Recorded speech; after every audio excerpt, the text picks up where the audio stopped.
Everybody poor, everybody hungry. I give free egg roll. Feel sorry. Then everyone come for free egg roll.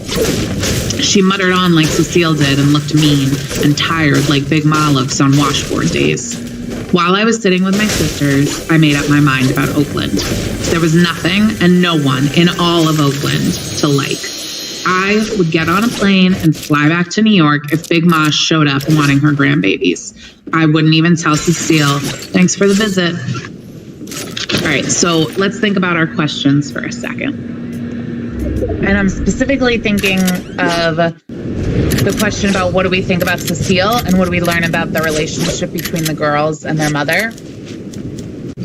What stands out to you in this chapter?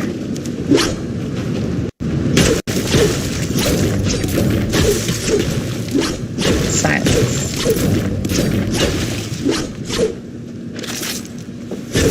Nothing? I'm not gonna tell you. I'm already reading the book for you guys. Cecile is not fit to be a mother. Okay, what makes you say that? Her disrespect to the children. Good. Definitely disrespectful to the children.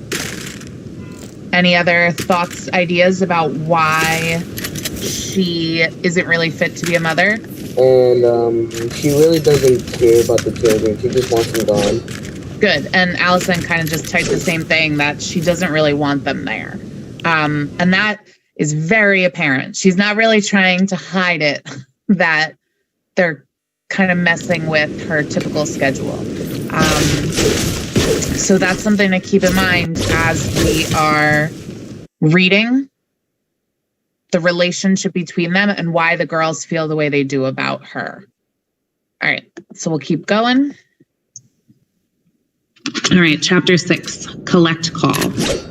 Mean Lady Ming laid $1 bill and a few coins on the counter.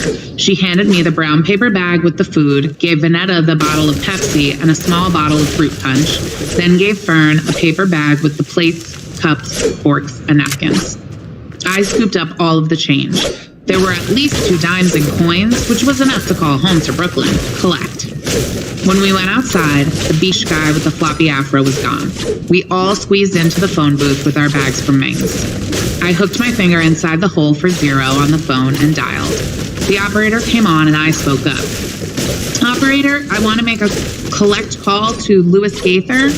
Papa's proper name felt strange coming from my mouth. I said it again, clearer, although the operator didn't ask me to. Instead, she asked for my name and I gave it to her. Delphine? There's nothing mumbly about the way I talk. I don't swallow my letters or run them together. The operator still asked, "Can I have that again?" As if she didn't get it the first time. I broke it into syllables. Delphine. She told me to stay on the line. While she was ringing Pa, I realized my Timex was still on Brooklyn time and that it was after 11 o'clock. Pa rose in the dark for work and was asleep by 9. I started to wind the stem when the operator came back. Go ahead, miss. Hello? Hello? Big Ma sounded far away, but we heard her and were glad to have reached home.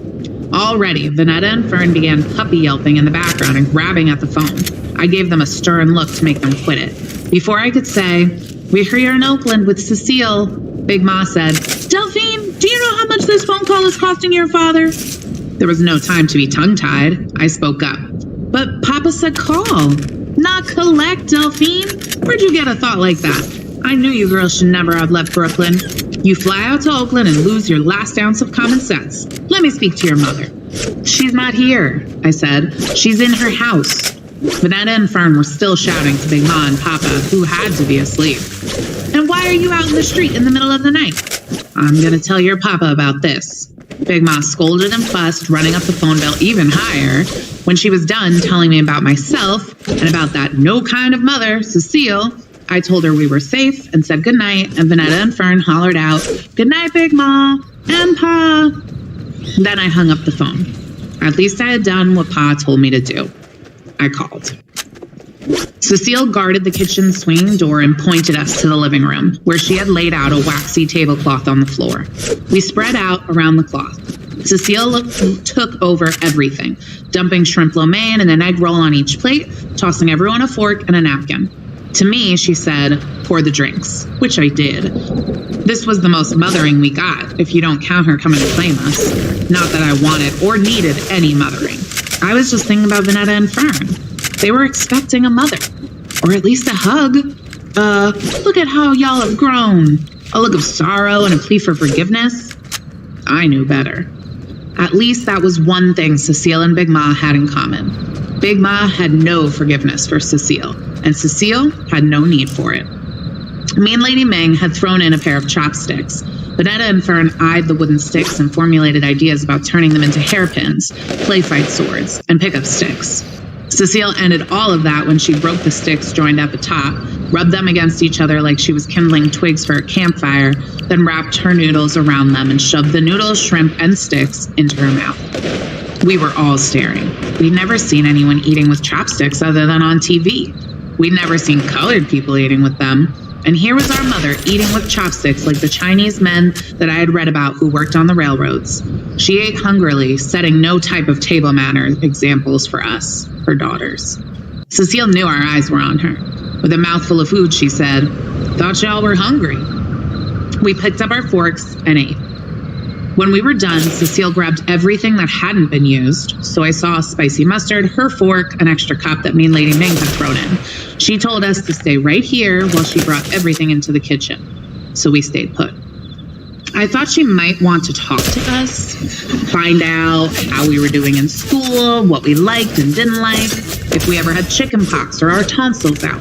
What I thought about what I'd tell her, we heard a knock on the door. Then another loud knock. We jumped up to look through the curtains, but Cecile came out of the kitchen. Get back in the room. Get. And we did. But I had caught a glimpse through the curtains. I had already seen 3 people in dark clothes with afros. All right, so that's where we'll pause. Okay, so we kind of get left then at a cliffhanger at the end of chapter 6 with who are these people at her door and how's she going to respond to them. So again, it is your responsibility to read chapters 7 and 8 on your own now.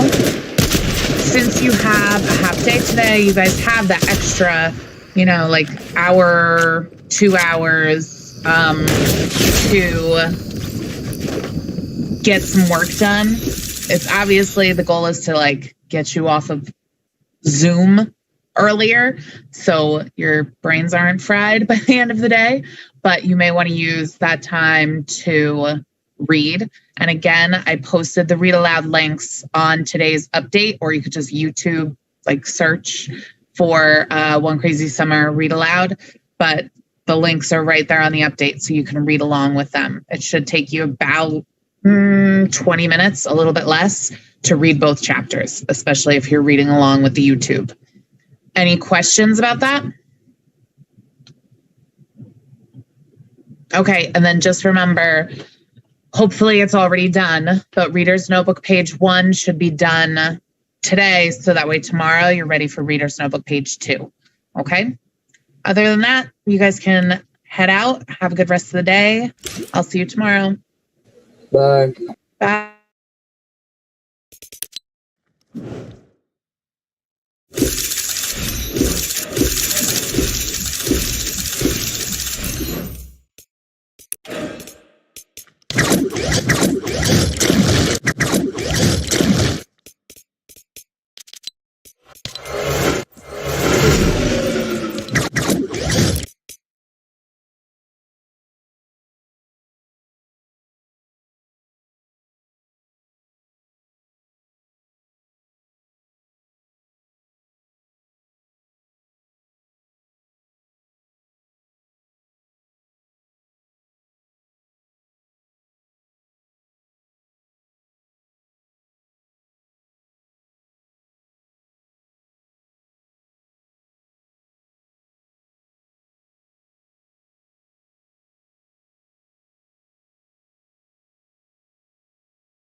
Head out. Have a good rest of the day.